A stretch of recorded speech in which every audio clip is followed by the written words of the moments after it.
Hi, welcome to Eye Openers. I'm your host, Brittany Drozd, and each week I bring you insightful conversations with entrepreneurs that will help you make more money, become a strong leader, and build a business culture that you're proud of. Grab your coffee and let's dive in. Hi, and welcome to Eye Openers. Thank you guys so much for joining us today. If you are a regular, you know what the drill is. Get something great to drink, open your mind, and get ready for the business and leadership insights to come. If you are new here, do exactly what I just said. Hello. But thanks so much for joining us here today, Jeff. You're welcome. It's a pleasure. We hadn't spoken for like about a year, maybe a year and a half, I guess. Yeah. So, Jeff is an old friend of mine as a leadership coach, consultant, and organizational design expert, and somebody who's trying to bring more consciousness to those two places. I am so thrilled about our conversation today because most of the time my guests are not from my side of the table or our industry as coaches and consultants. So I'm so excited to have a conversation with somebody I'd consider a peer and a colleague today. And hopefully you guys will find it interesting too. There's lots of insights here, guarantee it. So stay engaged and stay tuned for the eye openers to come. But as you guys know, we do not just jump right into the business conversation. We want to make sure you are primed and ready to go with an exceptional drink to help with the eye-opening experience. So you guys, I got to be honest, it has been a rough week for me. My whole family was sick. And sometimes the most eye-opening drink you could have is my good old friend, a glass of water. So today, this episode is brought to you courtesy of lots of water for me, staying hydrated, keeping my mind clear. To say I have grossly underappreciated the value of this drink, and I'm just so excited to have an endless amount of it. Jeff, what about you? What are you drinking today? I've got an organic high protein mix. It's tell us. Protein powder, and I've been working out quite a bit lately, and I always add a little bit of creatine in there and glutamine to help me heal and recover. So that's what I'm doing. Are we all getting tickets? To what? The gun show. Did you guys not know I'm also an undercover comedian? Well, now you know. Well, it would actually be a Derringer show. It wouldn't be like a 44 caliber, but no, it'll be a Derringer show, but sure. Yeah. Well, good for you for working out, staying healthy and staying strong. Hi, Cameron. So glad you found it. I know sometimes this LinkedIn Live, I'm assuming you're watching it on LinkedIn, is hard to find. People have trouble sometimes finding that little button, but that's why we try to give instructions on the event page if you got an invitation to this. So, and this is actually great. Cameron's a coach too, and she's in the same line of work. So let's give you a real introduction now that we've got our protein shake down and our water. We're staying super healthy today, guys. Jeff, let's hear a brief bulleted bio so people understand why they should be tuning in and listening to you today. Okay. So I think I'm a pretty interesting hybrid mix, and I've had a varied career path. I started out as a blue-collar worker. I was a lineman and a tower worker, became an engineer in the cable television industry. After 7 years of learning that trade, I started my first business, cable television contracting business, built that to $4.5 million in 4 states, and that crashed in 1987. So I am a successful survivor of a business bankruptcy. On the other side of that, I started another company immediately. I saw the opportunity in telecommunications and networking, and I built that company with the lessons I learned from the first one. And I sold it a week before its 21st birthday to my management team. So I've really been in the trenches of building small to medium-sized businesses. And, as a consultant, I've lived that world. So I really understand cash flow, human capital, that kind of stuff. Sure. And the reason I left that company was because my passion was to help other small to medium-sized business owners grow their businesses with less anxiety, stress than what I went through. So I left that company in 2005, started my consulting firm. About a year and a half into that, I became a partner in a think tank that we looked at what the changes were post-industrial age.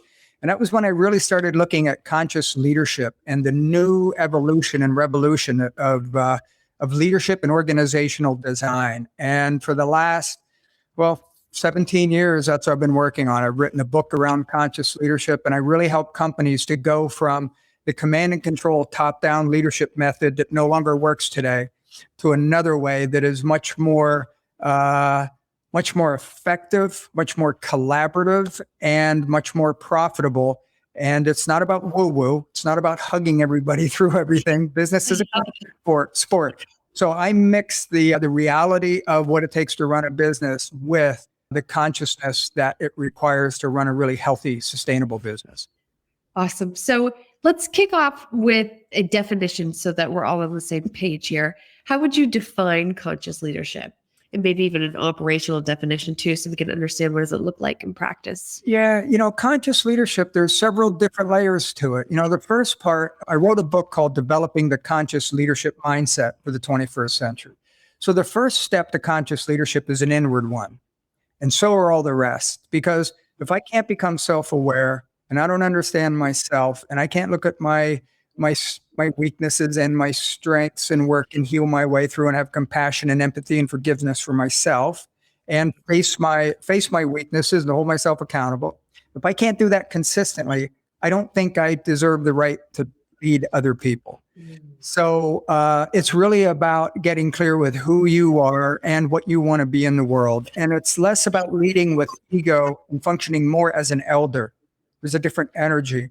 And it's less about focusing on materialism and focusing on more of what matters. And in building companies that are healthy, that people don't go home and have to have a couple drinks before they can talk to their spouse. And so it promotes healthy people and a healthy planet. That's really good points. Just really being conscious.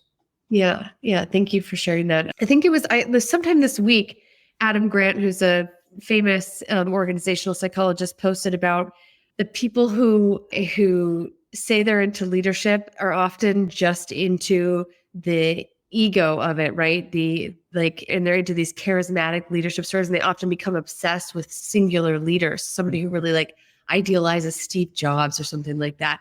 And those people aren't often in it. So the best leaders are the humble leaders, the ones who see it as a privilege to be of service versus a status to use as an authoritarian almost. And we've seen examples of both of these, but I'm certain this has come up for you in your work. Yeah, one of the things that I try to do is set up little reminders that help me stay within this pathway because, like everybody else, I have an ego that can be a maniac and self-destructive. And, sometimes it's very convincing. And sometimes I don't know if it's my ego, if it's really the right thing. So I've come up with an acronym I use, and I call it leading with AIR. And AIR stands for authenticity, integrity, and respect. So authenticity is me knowing who I am and being true to myself. Integrity is being that in the world. And that doesn't give me a license to be a jerk.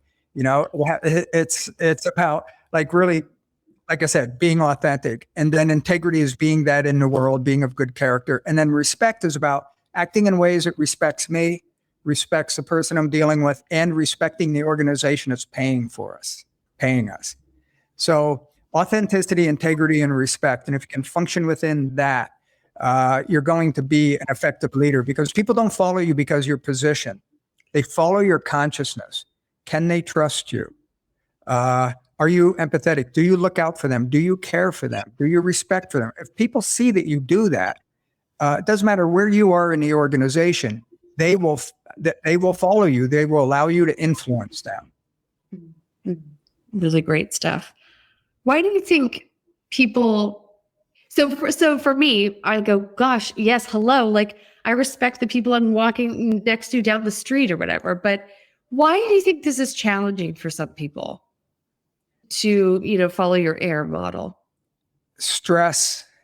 If you're really Scott Peck, who wrote The Road Less Traveled, wrote a book called People of the Lie. It's a phenomenal book about manipulators. But in it, he talks about the more stress people are under, the more they de-evolve into self-centeredness and protection. If you're coming from a place of abundance, you don't have to worry about keeping everything for yourself. You can share, you can give. And as you give, other people have a tendency to give. So, right now, especially, we're under a lot of stress. There's a lot of division. There's racial division, there's gender division, there's all types of division, which is all really unnecessary. There are issues going on that need to be addressed, obviously, but we don't have to address them by fighting with the other side. Because if you fight with the other side is going to fight with you.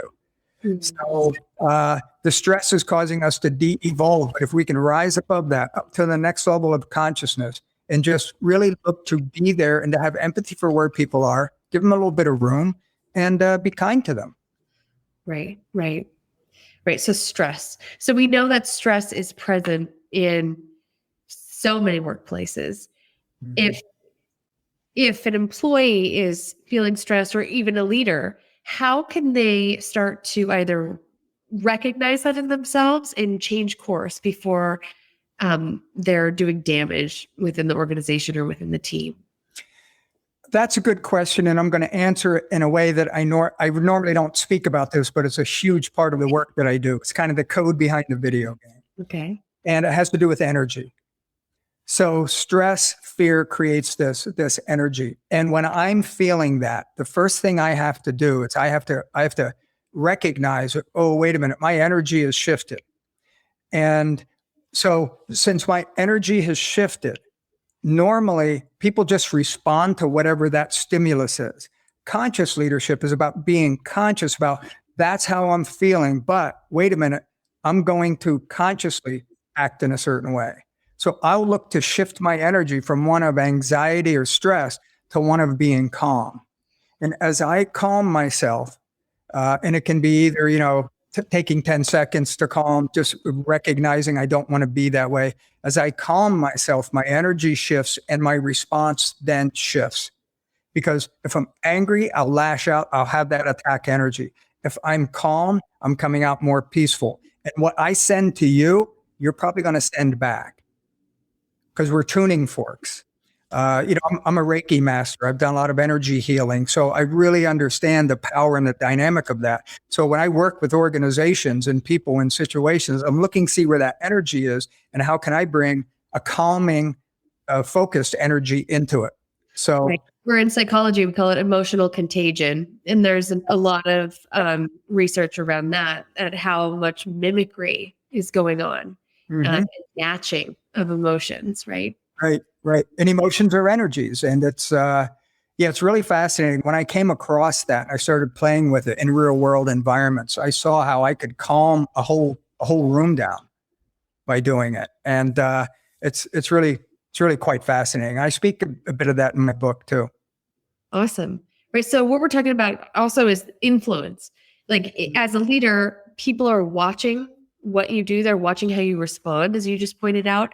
And so there's a tremendous amount of value in taking a moment to pause, I guess, before you respond to something, before you react, because there's a lot of eyes on you, and what you do has a lot of impact on the safety or not, or lack of safety your team experiences, how they feel about you or their relationship with you, right? Because if you are an explosive type personality, it's all of a sudden not safe for them. So they're not going to bring any problems or obstacles or something maybe they foresee going wrong in the future to you because you're not safe, right? Yeah, I address that in two ways. I developed a leadership system and 8 steps. And the second step is domesticate your dog. And our egos are like dogs. Left untrained, they bark, they bite, they sniff in inappropriate places, they get in people's trash. And one barking dog will activate other dogs to bark, just like one active ego will activate other egos. And so you want to be careful of how you do that. And the other thing is, you have to remember as a leader, everyone is always watching and everyone is always talking about what you do. And I can be in front of a crowd and I can charm the heck out of them. And then backstage, right, where, I can be in a meeting, but then outside of the meeting, I'm talking bad about things. That person is going to go and they're going to spread it to the rest of the people. I won't know it, but they will. And that's going to work against you. So you can't fake this stuff. People are highly intelligent social creatures. They pick up on all kinds of stuff, and we're all looking for BS. And when we see it, we identify it and we tell those around us. Right. So you can't fake this stuff. It's something I get to hear a lot about in my work too, because when I'm meeting with a leadership team or a CEO, whatever, entrepreneur, they're often telling me the thing that they really feel and think about a team member or whatever. And it's often this like scathing feeling about somebody for some reason. And they go, yeah, but when I'm in front of them, I'm like this. Like, no, it doesn't work that way. Like you may think you're really good at that. But the truth is if that's the experience you're having with that person for whatever reason, right or wrong or whatever, um, it will come through. Like you said, we're really intelligent social beings. Our minds are literally made to pick up on cues like that are nonverbal. So you may not be saying that thing out loud, but there's lots of other ways that it's showing up. And so that's why it's so important to address issues, especially with personnel, instead of waiting or trying to just ignore it or wait for it to go away. It just doesn't happen like that. One of the things that I've done, I've coached some of my clients on, is when they really just genuinely don't care for someone or someone doesn't care, that's okay. So, but speak to that, just say, look, you and I, we clash, right? I'm sure you're a fine person, but I know you know it. We just don't clash. We don't click here. So how can we still work together? How can I irritate you a little bit less? How can you irritate me a little bit? So talk about the elephant in the room and turn that conflict into a conversation. Great idea. One prompt I give people all the time to jump off in a difficult conversation is, what I don't want you to know about me is. Well, how long do you have? I could go on a long time. Right, but I have the leader kind of start with that, and I think it kind of like makes it okay to say, like, I'm showing my teeth a little bit. Like here, I'm here are my cards, right? I'm showing you what I got, and it allows for people to kind of come to the table with something that maybe they haven't been able to be forthcoming about before or didn't feel safe. But if you as the leader can be vulnerable like that and model that, then it can really change the conversation. It can change, what's possible for you in conversation with that person. Well, I'm sure Brene Brown did amazing work around vulnerability. And one of the things that I talk to my clients about is see the human in the human. Never stop seeing the human in the human. I mean, this person might be irritating to you, but there might be, you don't know what's going on at home. And I'm sure they have a whole bunch of people that love them and best friends, etc. So just see if you can rise above that ego consciousness. It says, I don't like what you are or what I project on you, which is more of what that is. And just rise up above that elder mindset and elevate your consciousness, and you will elevate your ability to lead, and more people will follow you. We have an audience question asking, what guidance would you give to employees working for very unconscious leaders? Some of our clients are wonderful people, but they work for horrible leaders. How can the employee make a difference other than leaving? One thing is, if it looks like it's not going to change, learn as much as you can and get out of the toxic waste dump, right? The other thing is you can maintain your level of consciousness pretty much no matter where you are. So you don't have to jump into the gossip mill. You don't have to join in with, this place is horrible, etc. Just find that space that allows you to maintain the level of integrity and and to be the person that you want. And just be careful of that lower energy that's very attractive. And find your space in that, be who you are. And as long as you can stay there, that's fine. But if it looks like it's starting to change who you are, move. Yeah. So how, is there a tip or a strategy or something for people to stay in their level of energy, their sphere of consciousness? Is there anything you use to help people in that situation? I just tell them to keep thinking about what wolf do you want to feed? Do you want to feed the angry ego wolf, or do you want to feed the calm elder wolf? Do you want to feed the side that is about destruction, or do you want to feed the side that's about creation or at least stability? And hold yourself to that level of accountability, because it's really all about you. And if you can take those challenges and use them as a class to help you increase your ability to determine your own mindset, all those antics and those knuckleheads that are doing their thing, they're worth it, because you go from being at the effect of them to turning it into something that's working for you. Make it work for you. Take a look and say, that's what I don't want to be. That's what I'm not going to do. So it's a reminder of what not to be, as opposed to getting sucked into it. Yeah.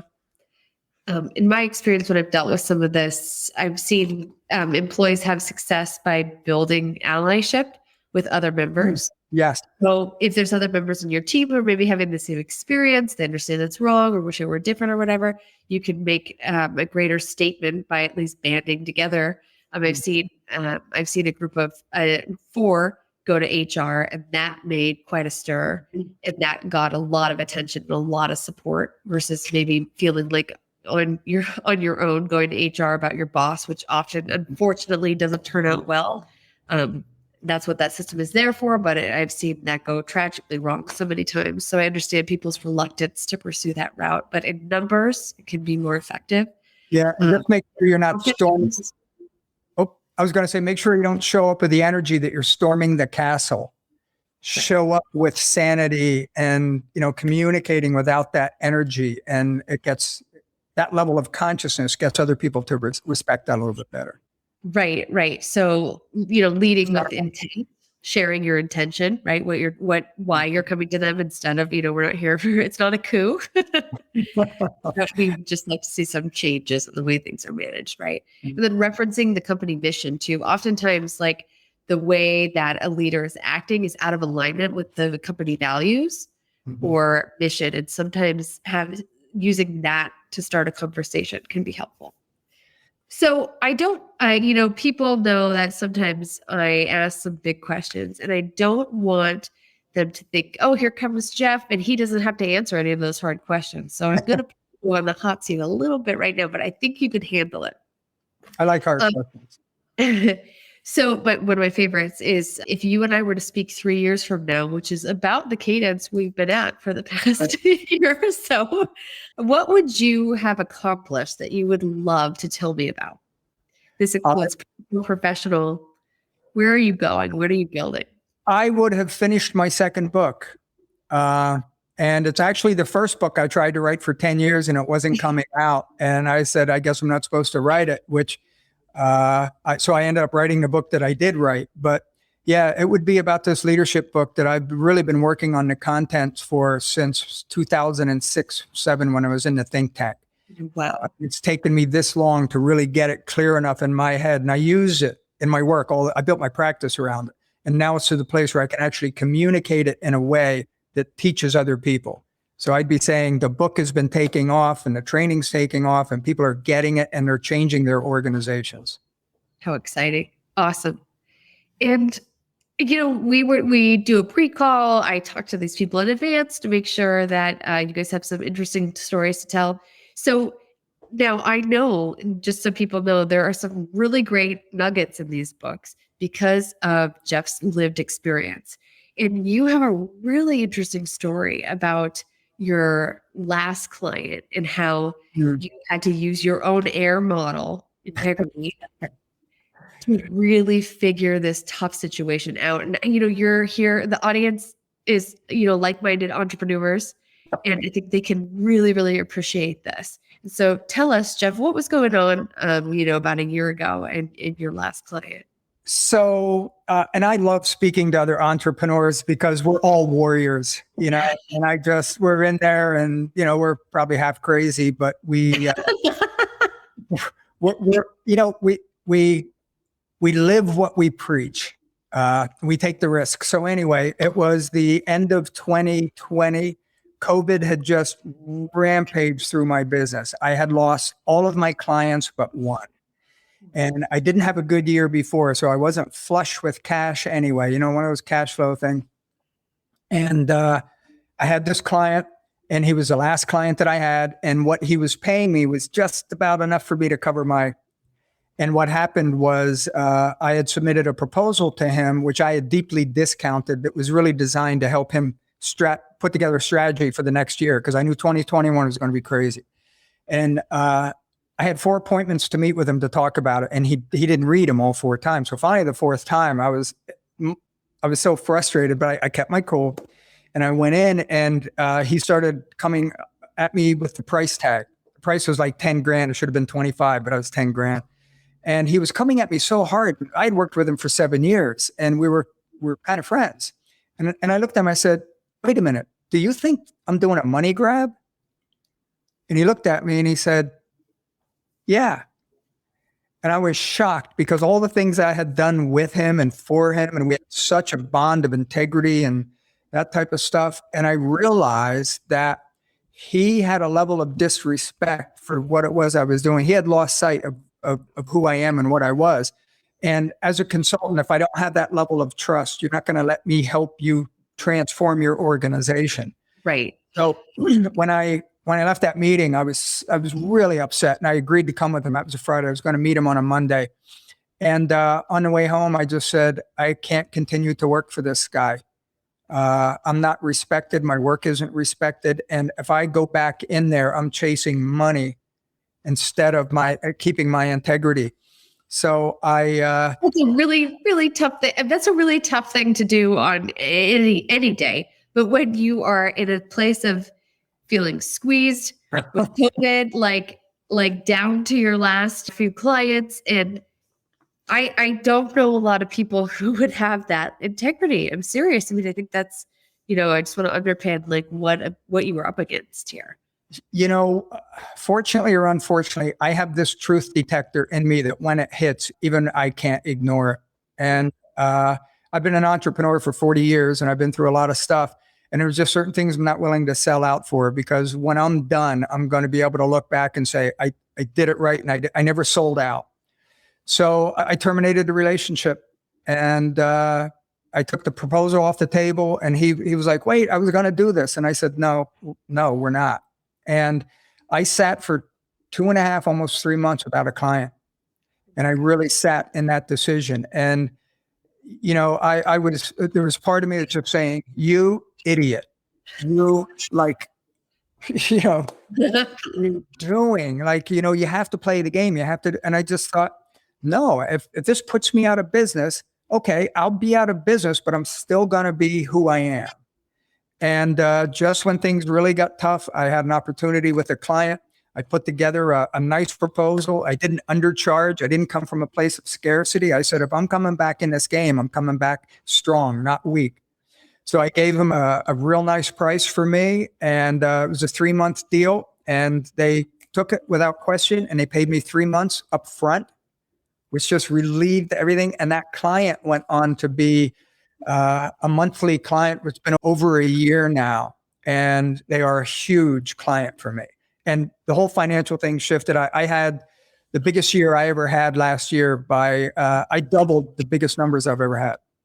Wow.